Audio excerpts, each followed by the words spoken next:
right, hello everyone. Benjamin Lindsay here. I'm the managing editor at Backstage. We're very fortunate to be joined by three awesome collaborators on The Sound of Metal. Of course, coming out of Monday's announcement with the Oscar nominations, they are sitting pretty with some great love from the Academy, nominated for Best Picture, nominated for Best Supporting Actor, Best Actor, and several others, of course. I am speaking about Darius Marder, writer, director of Sound of Metal, Riz Ahmed, the star, and Paul Raci for supporting actor. So without further ado, we'll just get this conversation off and going. Gentlemen, thank you for joining me today. Pleasure.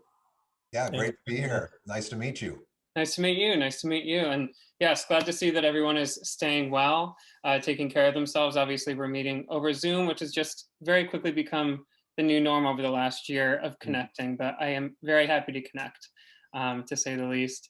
I guess first off, we are coming off of the Monday nominations announcement.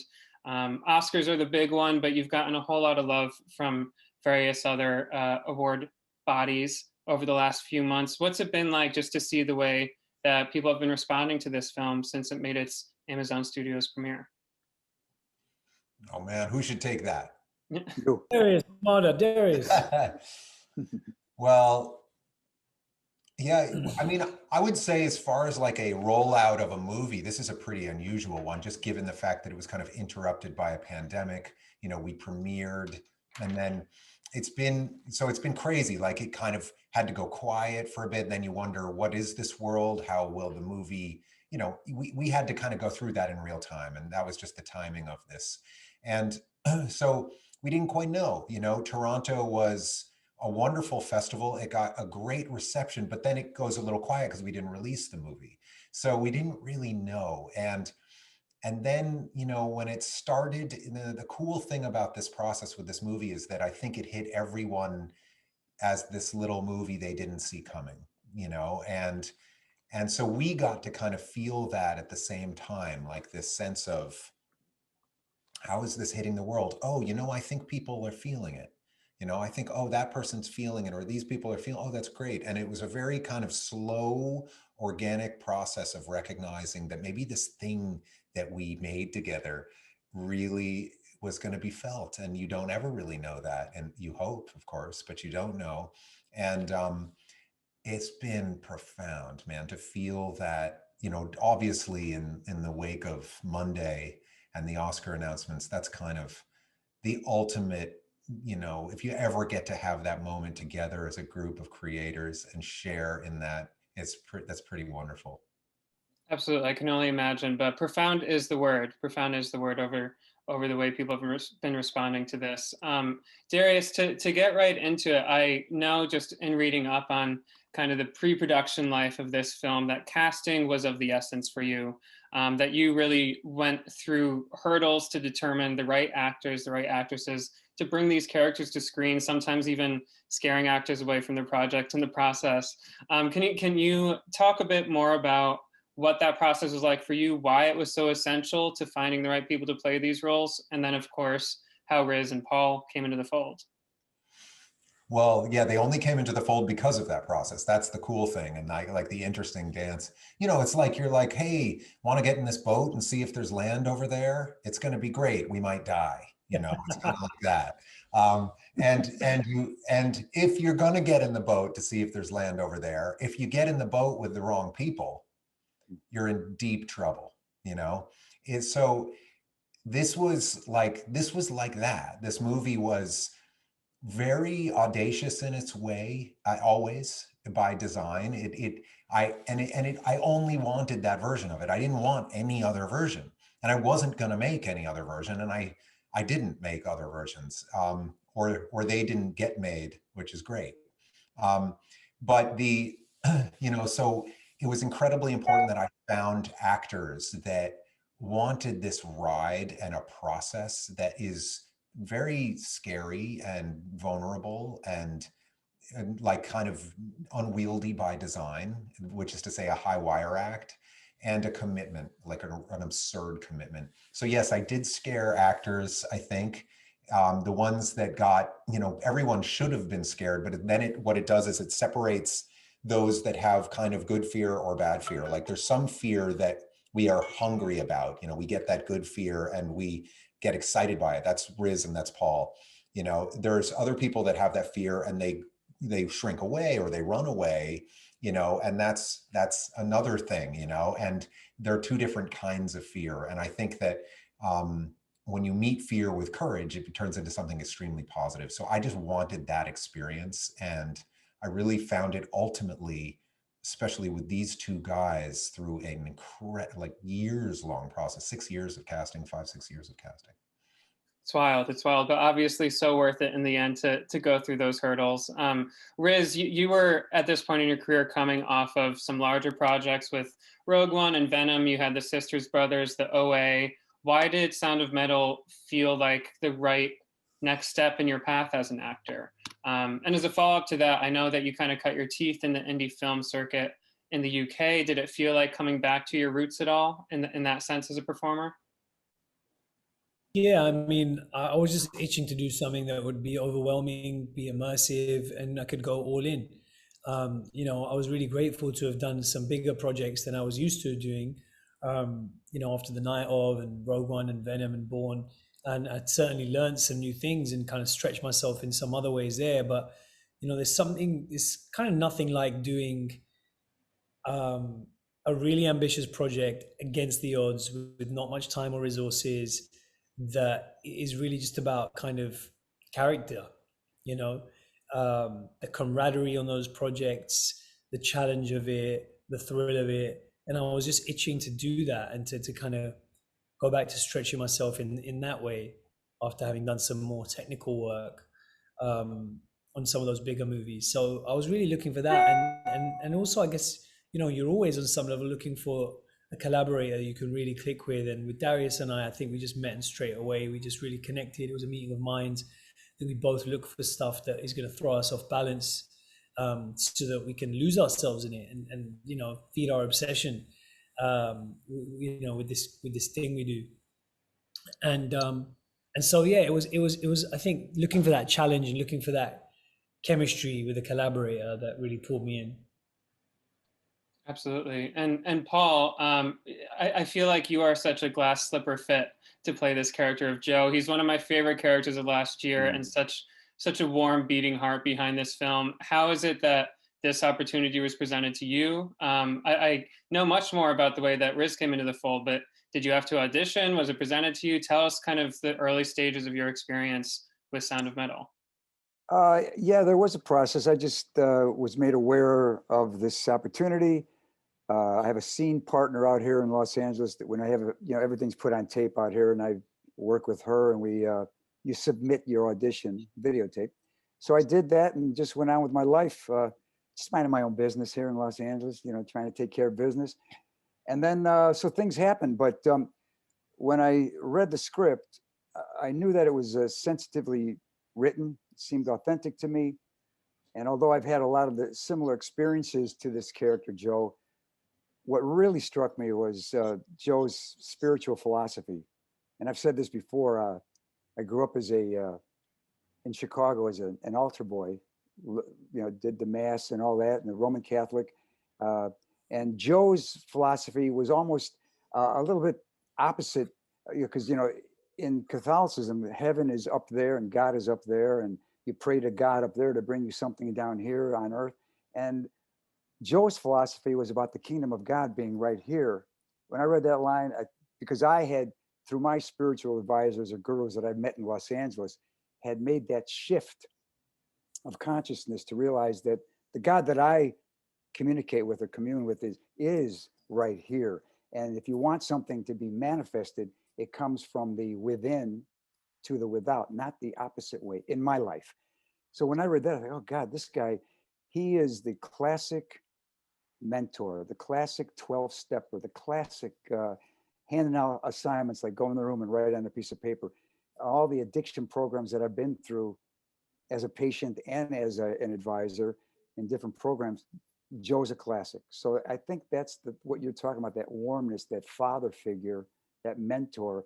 That's what everybody wants, a Joe in their life, at some point. Everybody wants a Joe. You're right about that for sure. Mhm. No, we're also talking about just calibrating these performances. It is such a give and take relationship between filmmaker and actor. I'll let either of the actors step in here, but I'd love to hear a bit more about the relationship with Darius through this and how you kind of work together to figure out what this thing was going to look like once it was up on its legs.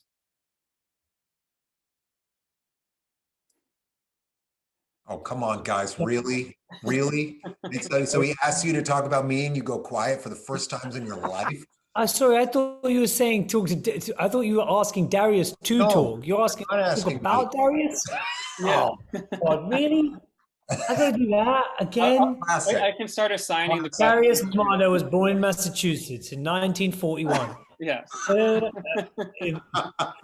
I mean, look, look, let me put it like this.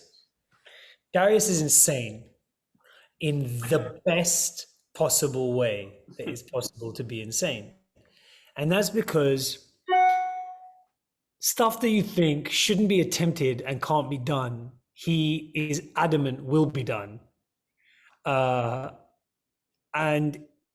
his belief and his drive and his bravery really carries us all with him. You know, this is a very ambitious film to make at any schedule, let alone on the schedule that we had, let alone, getting someone as mal coordinated as me to like go, you're going to learn to play the drums and do it in front of a real audience. Let alone kind of saying, yeah, we're going to, I don't know, just try and make it all for real as possible, and shoot in sequence. And, it's just really a gift as an actor to be protected in that way and be gifted a process that puts performance first, puts the lived experience of the character first before any technical considerations. And that's like, but that's not to say this isn't a technical film. This is such a technical film. Listen to the sound design. Look at how it's all threaded together. It's crazy. And so for it to feel like such a raw lived experience on set, and for it to be such a technically conceived and crafted finished product is just a testament to like his vision and his insanity. And I've got to say, like, it's just a pretty unique experience. And I'm sure, anyone you speak to on this film would say they jump at the chance of working with Darius again, because it's a rare combination of qualities that he has as a director. Was that good enough? I got to say, man, you were slow to the gate, but once you got going, it actually felt pretty good. Yeah. It felt convincing. Sounded like I meant it. Okay. If I could add to I'll add to that about yes, Darius. please do. And I'm not just making this up like he was, but he, listen, he was a loving presence. I must say, Riz will agree with me on the set. He's such a loving presence, a loving man. And he was so collaborative. He told me at one point, I ain't Shakespeare. If you need to do something to change something, make it feel real, go ahead. And what's so funny is he let us improv within the context of what we were doing. And it just made everything more real. So you could just be real with each other. At one point, this is hilarious, Darius, because at the very first scene when I come out with the dog and I say, hey, this is Louis. I named him after Louis Aparicio. I'm cracking I named him after Louis Aparicio, the Chicago White Sox from 1959, which is a real thing for me. But that made it. So now Louis Aparicio is still alive in Venezuela. He's a living, walking idol. And people from Venezuela are contacting me through Twitter and Facebook saying, thank you for mentioning Louis Aparicio. He's 86 years old and he's an idol in Venezuela. But all it was an improv line to make it a real moment. But there are so many of those in my scenes that Darius let go. Some are not in, some are, but just to make it more real for what I was doing, as a crazy actor trying to get real here. But so that's what I remember about Darius, just being a loving presence, collaborative, just open. And that's so critical. And it does, Riz is right. He was protective of us. And I felt very safe. I felt very safe in being able to improvise. And now you've got some fans in Venezuela to show for it, so that's great. Yeah, they've reached out to me too, people from Venezuela. Oh Seriously. God. So really funny. It's so cool. Yeah. The dog's name was actually Louis.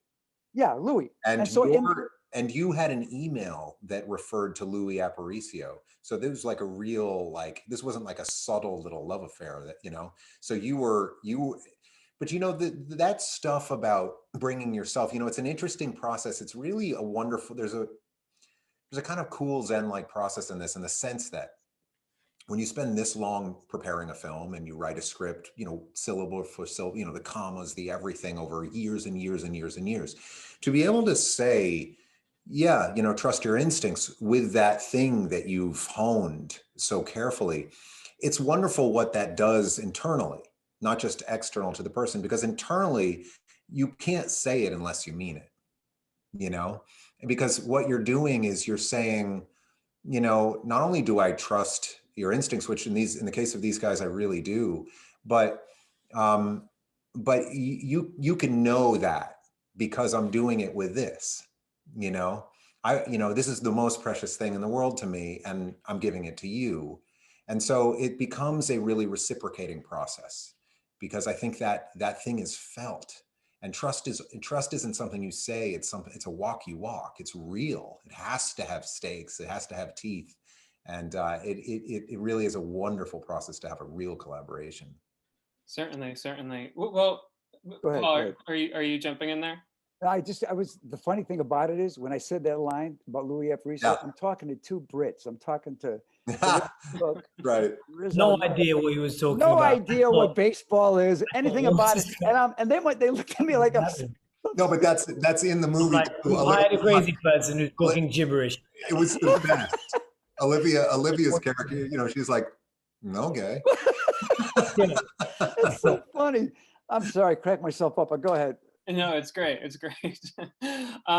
Darius, I did want to ask, obviously you have been working in various positions in film for years, but this is the first time that you are doing a narrative feature film as director. What's something that you are taking away from this process, having learned, and that you're going to take to projects down the line? Well, I always thought in my career, I never thought in terms of making anything other than fiction. And then I found my way into nonfiction because I found this subject, and it was this one of those weird things. And it took a lot of years of my life to make that film. And through the making of that film, I found this process with what we might call our subjects of a documentary, or people, a process with people, which was a very specific human process with the real stakes of human hearts. And so I kind of felt deeply that the process making a piece of fiction would and should feel the same, which is, we think of them as two entirely different disciplines, mediums.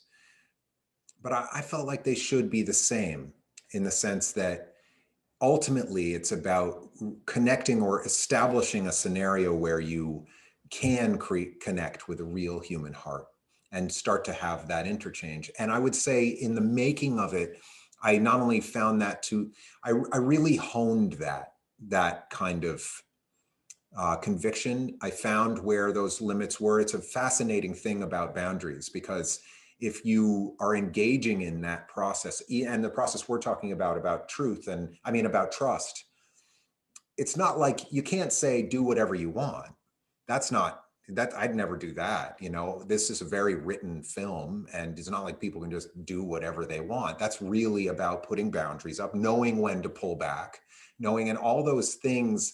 That was a honing of an instrument that I'm so excited about to take into everything I do going forward, because this is that process where I took that conviction, put it into action. It was untested, and learned from it every day. Learned when maybe I gave too much away, learned when I gave just the right amount. What did that feel like? Why? What did this trust lead to versus that? This is like a really always changing kind of art form, I think, and it was the same in documentary. That's what's fascinating. It really was. It's ultimately the same thing.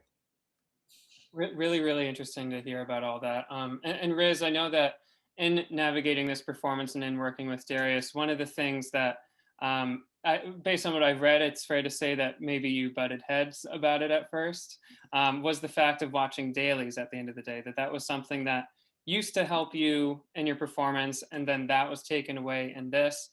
So a two-parter question for this is what it was like to, or why you relied on watching dailies at the end of the day in previous projects, and then what's maybe something you learned about having that taken away in this project?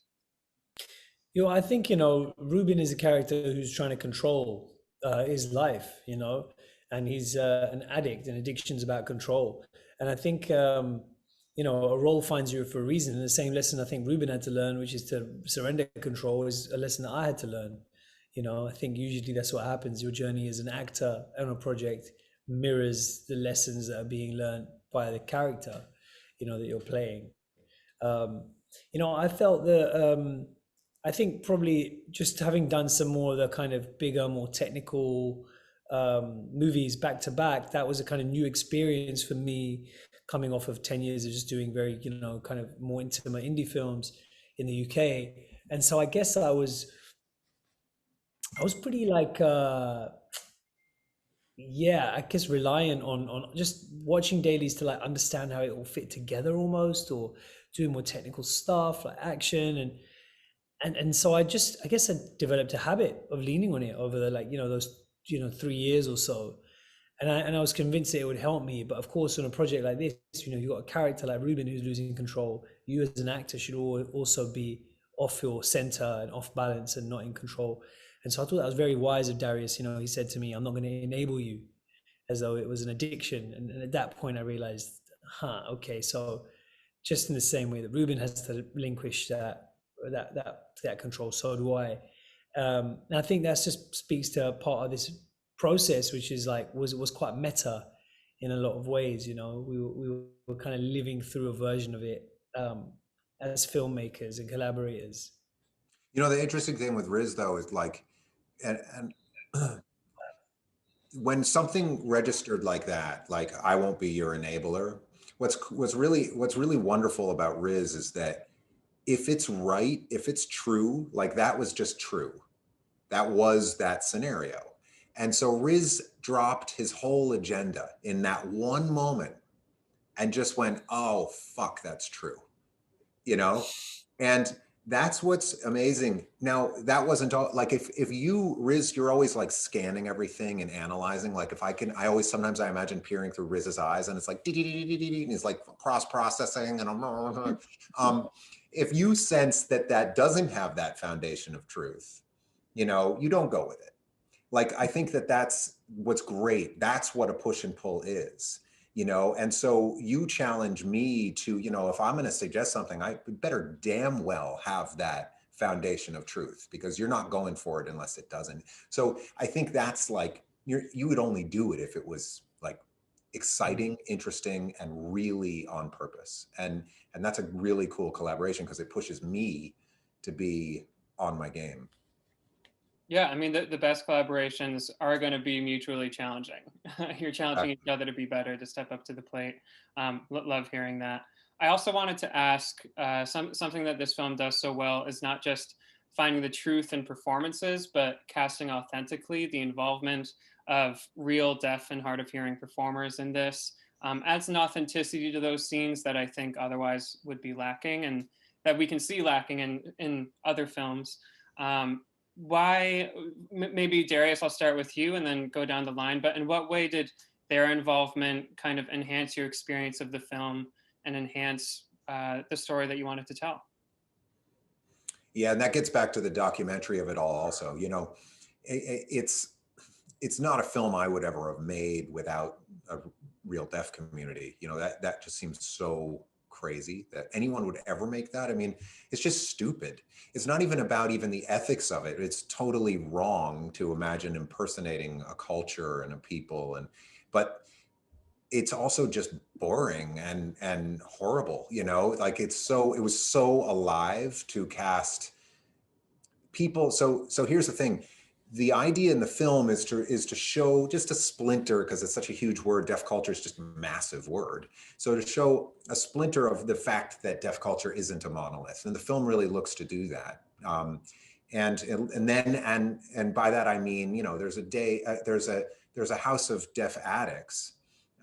That's already breaking a mold. You know, they're not just deaf people, they're deaf addicts. But then within that house of deaf addicts, there's a gay deaf woman, and there's a guy that dances, a black guy that dances, and there's, you know, a guy that grew up in gangs, and there's an old immigrant deaf person. And, you know, every person cast represented a very, very specific subset of deaf culture that was their slice of it, and what they brought as that character. And that was what we were after. And then at that point, when we set that foundation, then they are the ones that actually represent deaf culture, not me. The film doesn't. Then it's really them doing it and basically setting up parameters where that could happen. So that was everything that and it was so exciting for me. I just learned every second, as these guys can tell you. It was just like every day I was just learning something and seeing something exciting, and it was a gift. Yeah, yeah. And for Paul and Riz, was it both an educational experience and also an opportunity to improve your performances, having those scene partners be so lived in that experience? Yeah, I mean, for me, you know, learning American Sign Language over that course of 7, 8 months was, you know, a big part of kind of preparing for this character and preparing for this role, so that I could improvise on set and both on and off camera with our deaf actors. And I think it just speaks to kind of Darius's approach, which is to try and make things as authentic as possible. You know, I always say that I think that you know, acting is about listening, and I feel like the deaf community are the best listeners. You know, because listening isn't something you just do with your ears; it's something you do with your attention and your energy. And so I felt like it was a tremendous education, yes, to sign language, yes, to deaf culture, but also as an actor, just to understand what real listening is and what real communication is. And it's in the body, you know, it's not just in the head. Um, and so I feel very grateful for everything that I was taught, and all my mentors in that community, in particular, Jeremy Lee Stone. I want to shout out Jeremy. And Paul, anything that you would add to that? How did it enhance your experience on the film? Well, just having authentic deaf actors. Listen, I was brought up in Chicago by a community of deaf people, not only my parents, but that was such an experience. That I had so many deaf aunts and uncles that instilled in me this feeling of unconditional love. That's how I was brought up in that community. And then when I moved to Los Angeles about 1990, 1989, I met this deaf community, and they accepted me wholeheartedly. And then I go to do this film many, many years later and see the deaf community in Massachusetts. These are people that I grew up with. This is how I grew up in the Chicago Club of the Deaf. The Santa Claus I knew was a deaf Santa. You know, it was all this, my whole world was a little bit weird, but I felt totally at home. I love the people we worked with. All those deaf actors were so wonderful. We had a great time. And it was heartening to see Riz at this point communicating on his own. So you couldn't have made this movie with people acting deaf. No. Yeah, yeah, I would have to agree with you there. Well, as a final question for the three of you, I know we're coming up on the 30-minute mark. Again, just Backstage's audience being kind of the working actors and creators of the world. This has been a pretty extraordinary year for everyone, and for artists in particular. Would you like to leave our readers with any bits of advice or anything to look ahead? The light is at the end of the tunnel. So in terms of the arts, and I apologize, we have sirens outside my window as we speak. That's beautiful. Give it one moment. New York is so passive aggressive, isn't it? So passive aggressive. Don't they know that we're recording right now? No. So yes, with that in mind, light at the end of the tunnel, I'd love to just go down the line, Darius, Paul, and then Riz, with something that you'd leave the artists of the world looking ahead. Well, you know, this art and film especially is about human connection, and we've been deprived of that. And that's been there's a tremendous amount of suffering in that. You know, there's no doubt about it. And, you know, we're all grateful for our health, but then even there is an aspect of health that's about human connection. And I think it's interesting, apropos of a discussion just about artistic process, because artistic process actually makes you have to deal with that. You're very alone in artistic process. You're very alone when you're creating something, when you're imagining something. But it's that aloneness that gives way to connection. You know, if you can't actually be in that space of aloneness, you never get to the connection part, especially as it relates to film. You know, because like as a writer, you have to be in the writing section. You can't just skip to the let's make a movie section. You have to deal with that sense of intentionality, the deep, you know, parts of yourself that you know is what creativity is all about, and that leads you to people. So this time isn't about, oh, now we get to live life on Zoom. That's not what it's about. This time for me is about how are we connecting to ourselves, and how is that connection going to then give way to deeper connection with other people. Excellent, excellent. Paul, how about you? Well, for me, oops. Oh, shoot. You're still here. I am? Oh, you still Yeah. saying? Okay. Yeah, you're here. You're really still here. Oh, there I am. Okay. There you go. Something went like that. No, the thing that occurs to me is just if you call yourself a writer, then you must write every day. If you call yourself an actor, you must act every day. You have to think about it every day. You have to work with people every day. You can't just call yourself somebody who practices the presence or the stillness unless you do it every day. And so that persistence, I've been acting for 40 years in 99-seat theaters, but I've been acting, okay, every moment that I could find an opportunity to do it. And then this happened. So my life was unfolding perfectly without any effort.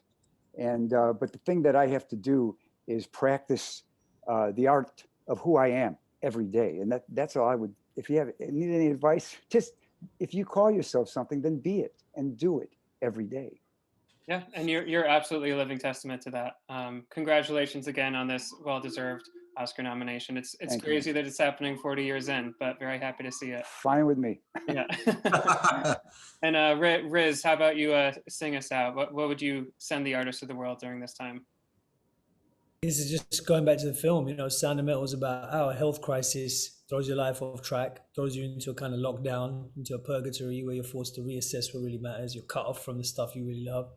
But in that stillness and silence, you know, maybe you can think about what you're doing and why. And I just hope we come out of this the other side with the greater sense of purpose, what we're doing and why, where we're putting our energy, with a greater sense of connection, as Darius said and Paul said, to ourselves.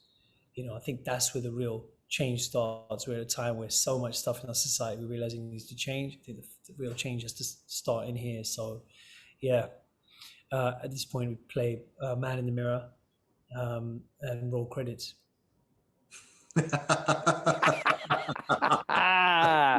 Excellent, love it.